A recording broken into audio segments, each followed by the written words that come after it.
북한이 2주 만에 단거리 탄도미사일 발사를 재개하면서 한반도 군사적 긴장은 계속해서 고조되고 있습니다. 네, 북한 리포트 오늘도 왕선택 한평정책연구소 글로벌 외교센터장과 함께 이야기 나눠보겠습니다. 어서 오십시오. 네, 안녕하세요.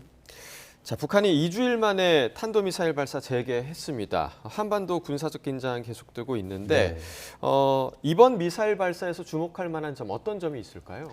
네, 기술적으로 봤을 때 굉장히 저고도로 비행을 했다라는 점이 좀 주목할 점이라고 생각을 합니다. 네. 이번 미사일이 한 230km를 이동을 했는데 네. 고도가 24km였습니다. 예. 사실 230km를 이동했다면 고도가 60km 정도 나오는 게 정상입니다. 예. 그런데 이것이 훨씬 낮은 24km로 왔어요. 탄도미사일 치고는 굉장히 낮은 고도로 간 거거든요. 이렇게 되면은 요격하는 게 굉장히 어려워집니다, 기술적으로. 그런 것들을 북한이 굉장히 자주 하고 있고 이번에 특히 낮은 고도로 온 부분이 눈에 띄어서 북한이 한국에 대한 공격 시나리오를 놓고 굉장히 여러 가지 시나리오를 운영하고 있다. 연습하고 있다. 이렇게 봐야 되기 때문에 굉장히 불쾌한 그런 상황이 되고 다만 그 와중에 이 탄도미사일을 쐈다고 하는 것은 북한이 남한에 대해서 군사적 위협을 하긴 하는데 계속해서 수위 조절이 유지가 되고 있다. 네. 그래서 중강도 이상으로는 안 올라가고 아직까지 중강도 수준에서 머물고 있다. 이런 부분은 아주 흥미로운 부분이고 북한이 어떻게 보면은 지금의 군사적 긴장 상황을 관리해 나가면서 장기적으로 끌고 나가는 그런 시나리오가 있다. 이런 것들을 엿볼 수 있는 그런 부분이 되겠습니다. 예. 예, 장기적으로 끌고 나갈 가능성이 있다라고 네, 얘기를 그렇습니다. 해주셨는데 중국 공산당 대회가 끝난 이후에 네. 도발이 시작된 모습도 볼 수가 있었습니다. 미국에서는 북한의 도발적 행위에 대해서 여전히 강경한 입장을 내놨죠. 네, 어제 나온 뉴스가 굉장히 특이한 뉴스였습니다. 미국에서는 뭐 주기적으로 군사 안보 지침서가 나옵니다. 뭐 4년에 한 번씩, 뭐 5년에 한 번씩 그런 것들이 어제 3건이 한꺼번에 발표가 됐습니다. 국방 전략서, 핵태세 검토 보고서, 그다음에 미사일 방어태세 보고서 이 3건이 같이 나오는데 거기에 다 북한과 관련된 문제가 다 들어가 있습니다. 예.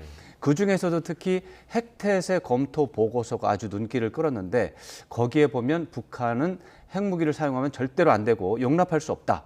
그러면서 사용한다면 김정은 정권은 종말될 것이다. 네. 예. 그다음에 핵무기를 사용했는데 그 이후에 김정은 위원장이 생존하는 시나리오가 없다. 굉장히 격한 말을 사용을 했고 그것을 발표를 했습니다.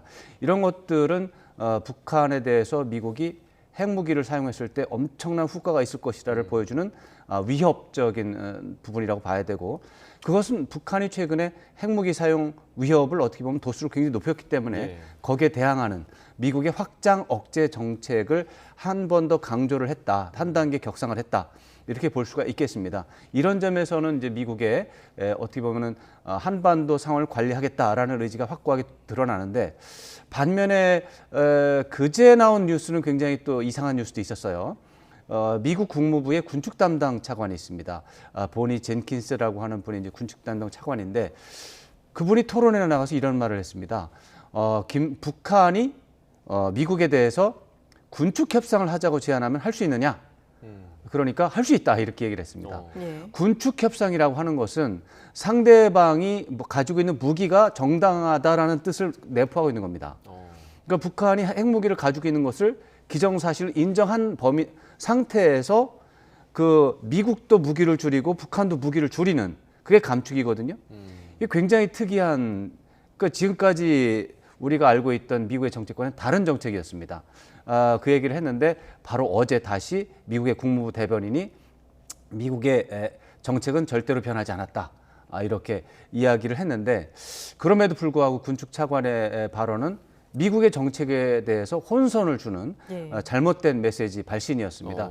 이런 것들은 미국의 한반도 공약 확장 억제라고 하는 부분에서 아무래도 우리가 이게 좀 신뢰가 안 간다. 이런 부분에 도움을 이제 이렇게 좀 더하는 부분이어서 미국에 대해서 이런 것들을 주의를 해야 된다. 이런 좀 메시지를 보내야 될 것 같습니다. 그 군축 차관의 의견은 그럼 개인적인 의견으로 봐야 되는 건가요?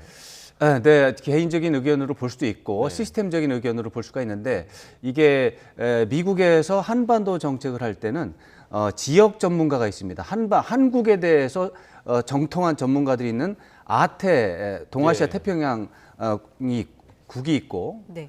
그 다음에 비확산을 따로 하는 그쪽 사람들이 있습니다. 이 사람들은 교류를 잘 안 합니다. 그러니까 비확산 팀이 있고 동아시아 팀이 있는 거죠. 그러니까 동아시아 팀은 한국 사정을 잘 알고 이런 뉴스가 나갔을 때 한국에서 어떤 반응이 나오는지 아니까 예. 이런 말 안 하죠, 절대로. 그런데 비확산 팀은 전 세계적인 입장에서 이 북한 문제를 다루고 중국이나 러시아 이런 나라들, 인도 이런 나라들하고 관계를 하다가 가끔씩 한국 문제를 건드리는 거죠. 그러니까 이제 한국에서 어떤 반응이 나오는지에 대한 이해가 부족한 상태에서 그냥 기계적으로 비확산 전문가들의 입장에서 기계적으로 말이 나왔는데 지금 수습하기 어려운 말이 나온 거죠. 네. 예. 자, 이렇게 뭐 여러 의견들도 나오고 있고 네. 또 우리나라로서는 조금 황당할 수 있는 그런 의견도 나오고 있는데 이게 결국에 이제 정책 네. 협의나 공조가 잘 안 됐다는 뜻이라서 그렇죠. 이 부분에 대해서는 정리가 좀 필요합니다. 네. 결국에 이제 우리가 관심을 갖고 있는 부분, 북한이 7차 핵실험을 네. 감행할 것이냐라는 네. 부분인데 이 부분 좀 어떻게 보세요? 네, 뭐 이번 주에도 국정원에서 이제 의견을 다시 한번 재확인했습니다. 예. 11월 8일에 미국의 중간 선거가 있는데 그 이전까지 북한이 핵실험을 감행할 가능성이 있는 것으로 할 수 있다라는 판단을 유지한다. 예. 이런 것인데 그럴 가능성은 여전히 있다고 저도 생각을 합니다만 그럼에도 불구하고 핵실험을 하지 않을 가능성도 같이 있다.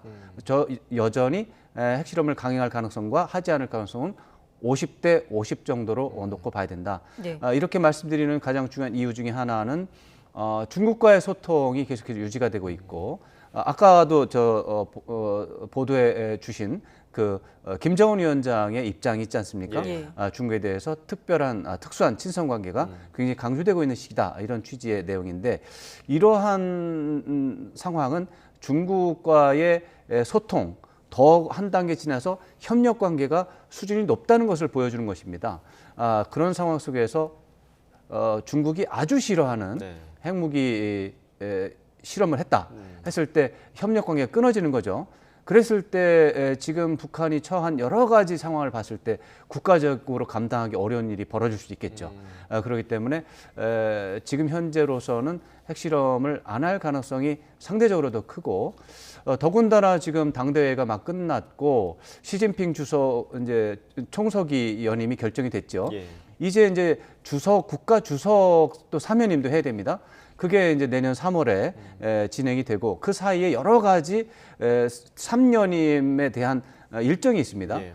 그 중에 하나의 일정이 중국에서 이번에 공산당 대표단이 꾸려져서 시진핑 주석의 총서기의 특사가 평양을 방문해서 공산당 대회 결과를 또 설명을 해야 됩니다. 예. 예. 또 새로운 외교 정책 방향에 대해서도 또 설명을 해야 되고 그러면 북한과 중국의 협력 관계가 다시 한번 또 견고해질 수도 있고 특히 이번에 중국 공산당에서 정치 국원이 된 사람 중에 왕이 외교부장이 있어요. 왕이 외교부장은 아시다시피 오랫동안 중국 외교를 대표했는데 문제는 정치 국원의 양제츠 정치 국원을 대신해서 왕이 부장이 올라갔다는 것이죠. 그러면은 왕이 부장이 새롭게 정치 국원이 돼서 중국의 외교 정책을 총괄하기 때문에 이분이 아무래도 평양을 방문해서 새로운 자기가 이제 새롭게 들어왔으니까 예. 좀 잘해보자라는 얘기를 할 텐데 그런 과정이 앞으로 진행이 될 텐데 핵실험을 하기는 어렵지 않느냐 이런 생각을 해볼 수가 있습니다. 예. 네, 7차 핵실험 가능성은 전반적으로 낮다라고. 상대적으로 낮다. 예. 뭐 국정원하고 미국에서 계속해서 핵실험을 할 거다라고 예상하는 가운데 제가 안 할 가능성이 많다고 하는 건 저도 개인적으로 부담이 많습니다. 예. 그러나 제가 분석하는 기준에 따르면 좀 어렵다 이렇게 말씀드리겠습니다. 네. 네, 알겠습니다. 이제 10월 31일부터죠. 한미 연합 공중 훈련이 있습니다. 네, 그게 예. 문제죠. 우리나라가 계속해서 강경한 대응 기조를 보이고 있는데 네. 이런 대응은 어떻게 평가하십니까? 북한의 군사적 위협이 있고 특히 협박을 하고 있는 상황이기 때문에 당연히 군사적인 대응 태세를 갖추는 것은 당연합니다. 그래서 불가피한 측면이 있다. 그렇게 말씀드릴 수가 있는데 문제는 외부에서 군사적 위협이 들어올 때 항상 즉각적인 대응 태세와 더불어서 그 위협이 왜 생겼는지 파악을 하고 그 위협 자체를 제거하거나 감수하기 위한 외교적인 노력은 또 별도로 또 해줘야 됩니다. 예. 이게 같이 가야 되거든요. 근데 지금 최근에 몇 달 동안의 상황을 보면 군사적인 대응 태세는 굉장히 강력한 수준으로 하고 있는데 예를 들어서 한미 연합 공중훈련 같은 것도 굉장히 규모가 큽니다. 한국에서 140대가 참여하고 예. 미국에서 100대가 참여합니다. F-35 우리 쪽 F-35도 참여하고 미국 쪽에 F-35 B형 스텔스 전투기도 참여합니다. 이런 전투기들은 우리 F-15, F-16과 서로 작전을 같이 하면서 이제 군사용어로 상호 운용성이라고 해서 서로가 협력을 할 수 있는 협력해서 하나의 단일한 작전을 할 수 있는 연습을 하게 되는데 이런 것들은 굉장히 북한의 입장에서는 겁이 날 수 있는 그런 부분이 되겠습니다. 네. 이런 것들을 하고 있고 또 며칠 전에 우리 해병대가 상륙 돌격 훈련을 했는데 동원된 인원이 6천 명이었습니다. 상당히 대규모 훈련이었습니다. 이런 것들은 군사 대응 태세라는 차원에서 본다면 그럴 수밖에 없다라는 평가를 할 수밖에 없는데 외교적인 노력이 굉장히 공백 부분이 있어서 아쉬움이 좀 있다. 좀 불안한 마음이 계속되고 있다. 이렇게 봐야 되겠습니다. 네, 앞으로 진행될 군사 훈련과 관련해서 북한이 또 어떤 대응을 할지 좀 주목되는 점인 것 같습니다. 북한 리포트 오늘도 왕선택 센터장과 함께했습니다. 고맙습니다. 네, 고맙습니다.